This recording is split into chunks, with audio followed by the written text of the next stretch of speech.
Hi guys, Lindsay here with Storybook Family Farm. Today has been so nice. Like this morning has been such a beautifully calm and peaceful morning. That's actually something that we've noticed since moving the ducks and geese out into their own little coop area, is actually just how much calmer and quieter everything in the barn is. Like all the goats are happier, the chickens are all happier, the turkeys are all happier, and part of that could be because we have so many hens that are actually sitting on eggs. It kind of makes cleaning up the barn really difficult where there's a whole bunch of hay piled up like underneath the stanchion here. There's also several chickens and a turkey that are sitting on eggs trying to get them to hatch out. But we've actually had several chicks hatch out so far. So we have one hen over here. She was actually broody in the goat's main area. I had to set up a nest box for her kind of up high so that way everybody stopped messing with her. She was kind of one of those overachiever mamas that went broody, hatched out babies. As soon as they were fully feathered and able to fend for themselves, she decided that she was going to do it all over again. So I have a feeling that she's probably going to be one of them mamas that does this every year. I'm curious to see if after the second batch, if she'll do the same thing and keep producing us chicks. We really need to find a buyer for some of these chickens because we are getting out of control with the amount of hens that we have, and there's not a huge demand for our eggs right now. So if you're local to this area and you're looking for cheap chicken eggs, we have some. But also if you're looking for Bantam chickens, we actually have a lot to get rid of. So the ones that we hatched out from the incubator, they're actually almost to the point of laying eggs now. So I mean, that's a great deal to get the chickens while they're, pretty much ready to start producing. But anyway, so here is one of the mamas, the one that I was telling you guys about.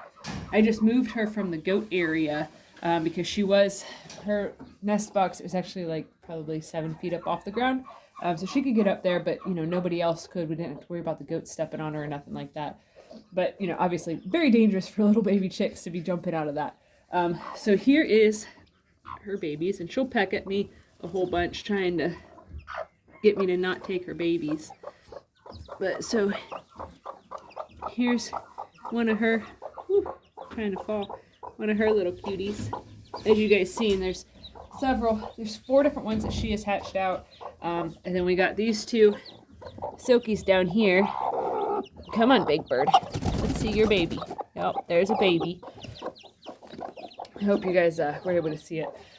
But so then underneath of the shelf that's behind the stanchion, there's several chickens down there that are sitting on eggs.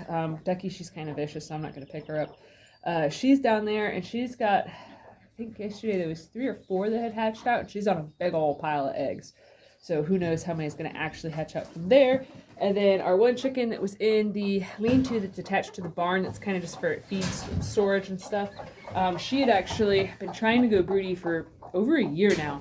But usually stops after a day or 2, partially because we don't want her to go broody. She's kind of one of them special chickens. But so she actually successfully hatched out chicks in a very dangerous place to hatch out chicks. So I don't know if you guys will be able to see her. Oh, she's got a whole bunch now. Ouch, don't bite me, chickie. Yesterday, there was only one that had hatched, and last night when Tracy and I moved her into the barn area and put her in this cage so that way she wouldn't get beat up, there was one chicken hatched, and there was several eggs that were pipped, which means that the chicks had actually started busting through the shell, getting ready to hatch. So the other thing I wanted to show you guys is our little buddy Rocky and his mama Rosie. They are doing really, really well. Here, little guy. So here's Rocky. He's been doing fantastic. Yesterday, I actually went to the store and got a kitten bottle to help him nurse with because of the fact that the little goat bottle, it was too big for him to be able to actually use. So he couldn't suckle on it very well because he's about half the size of a normal goat kid, a Nigerian dwarf goat kid.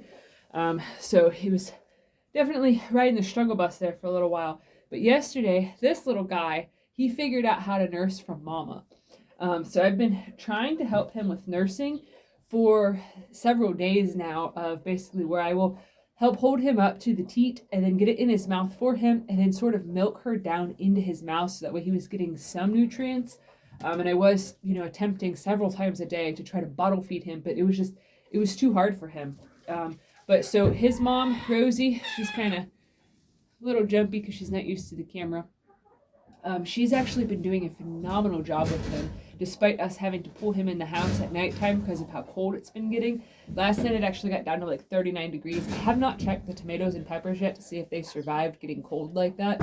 Since we do live in a lower lying area, we are prone to getting a lot colder than the closest town to us that our phones are set up through the weather app for. So I'm kind of nervous because this morning it said it was 39, and I'm like, ooh, man, this is kind of late in the season for it to get this chilly.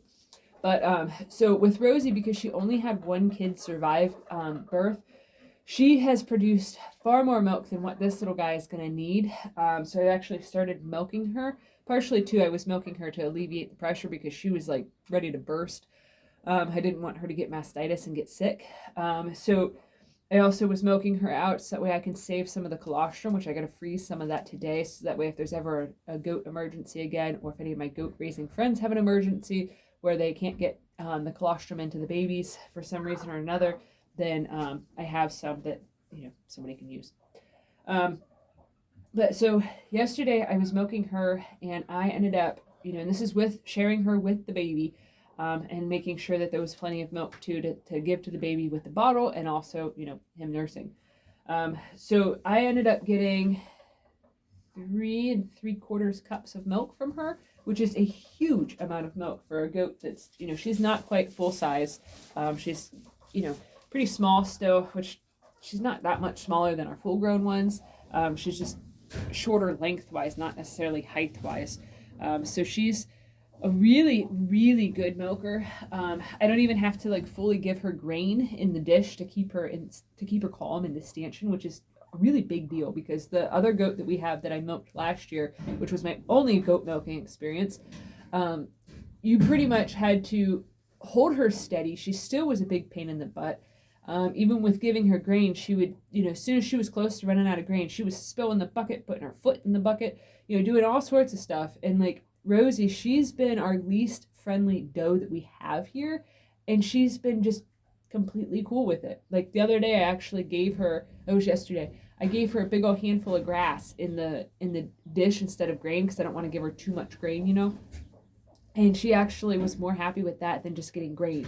She was just thrilled to stand there. Even once she ran out of food and everything, she just still continued to stand there in the stanchion. And her head is a lot skinnier than what I built the stanchion for. So she could walk right back out of it if she wanted to, without any effort, without me unlocking it or anything. So I was very concerned that I would have to make serious modifications for her to be able to be milked in there, but she's done fantastic. So she's taken on to motherhood really, really well. She's very attentive with Rocky. Every time that I bring him back into the barn so that way they can bond together, she always starts licking him and sniffing him and stuff to try to stimulate him to go to the bathroom. She checks to make sure that he's eaten, and she's a fantastic mom. I am so, so glad that this has worked out the way that it has, and that she's done such a good job, because honestly, we were really concerned with her because of how unfriendly she was and all that stuff, that, she wouldn't be very tolerant of being a mom or of being milked, but she's done amazing. I cannot, every time that I'm milking her, I just keep thanking her for being so good and telling her how proud I am of her and stuff, because she's just done such a good job. So I'm over the moon. And I'm also really glad that tonight's going to be warmer, so that way I don't have to get up several times through the night to feed this little cutie. I am going to be kind of sad that he won't be in the house anymore. But I'm not gonna miss having, multiple feedings throughout the night, and because when little baby goats cry, it sounds like a newborn. So it's kind of oh man, the baby needs me. And my sister, she has a baby that's only a couple months old now, and I'm huh, I know what she's going through right now. But yeah, so I'm gonna let go of this right now, and try to get some grass actually cut up for the goats, so that way they can enjoy some fresh grass, and also, share it with the rabbits and everybody else on the homestead. So if you guys are enjoying this content, please give this video a thumbs up, share it with your friends on social media, and if you haven't already, please subscribe to help us grow. We'd greatly appreciate it. All right, thanks for watching. Have a good one, guys.